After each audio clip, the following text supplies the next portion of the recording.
Hi friends, assure onlines welcomes you. ఇవాళ మన centre అంటే మన కేంద్ర ప్రభుత్వంలో ఎవరు ఏ పదవులలో ఉన్నారో అనేది నేను మీకు చెప్తాను. ప్రణబ్ ముఖర్జీ మన రాష్ట్రపతి ప్రస్తుతం 2015.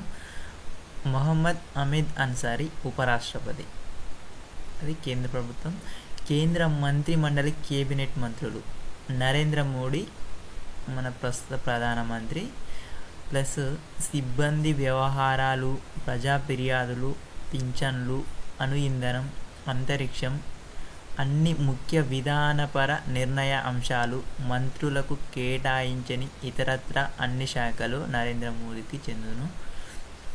నెక్స్ట్ క్యాబినెట్ మంత్రులు రాజ్నాథ్ సింగ్ హోం వ్యవహారాల శాఖ మంత్రిగా రాజ్నాథ్ సింగ్ గారు, విదేశాంగ మరియు ప్రవాస భారతీయ వ్యవహారాల శాఖ మంత్రిగా సుష్మా స్వరాజ్ గారు, ఆర్థిక శాఖ మంత్రి మరియు కార్పొరేట్ వ్యవహారాలు, సమాచారం ప్రసారాల మంత్రిగా అరుణ్ జైట్లీ గారు,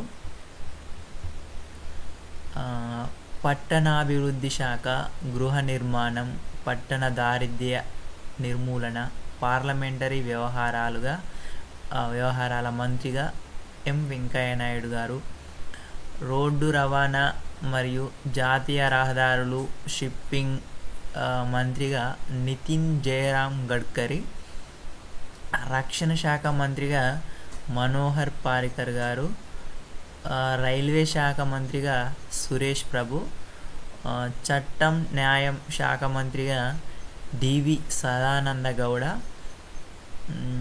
జలవనరులు మరియు నదుల అభివృద్ధి, గంగా పునరుద్ధరణ శాఖ మంత్రిగా ఉమాభారతి, మైనార్టీ వ్యవహారాల మంత్రిగా నజ్మా హెప్తుల్లా, వినియోగదారుల వ్యవహారాలు మరియు ఆహారం ప్రజా పంపిణీ శాఖ మంత్రిగా రామ్ విలాస్ పాస్వాన్, సూక్ష్మ చిన్న మధ్య తరహా పరిశ్రమల మంత్రిగా కల్రాజ్ మిశ్రా, స్త్రీ శిశు సంక్షేమ శాఖ మంత్రిగా మేనకా సంజయ్ గాంధీ, రసాయనాలు ఎరువుల శాఖ మంత్రిగా అనంతకుమార్, కమ్యూనికేషన్లు ఇన్ఫర్మేషన్ టెక్నాలజీ శాఖ మంత్రిగా రవిశంకర్ ప్రసాద్, ఆరోగ్యం కుటుంబ సంక్షేమ శాఖ మంత్రిగా జగత్ ప్రకాష్ నడ్డా, పౌర విమానయానం పూసపాటి అశోక్ గజపతిరాజు గారు. ప్రస్తుతానికి వీళ్ళు మన కేంద్రంలోని 2015లో ప్రమాణ బాధ్యతలు స్వీకరించిన మంత్రులు మన కేంద్రంలో ఇండియా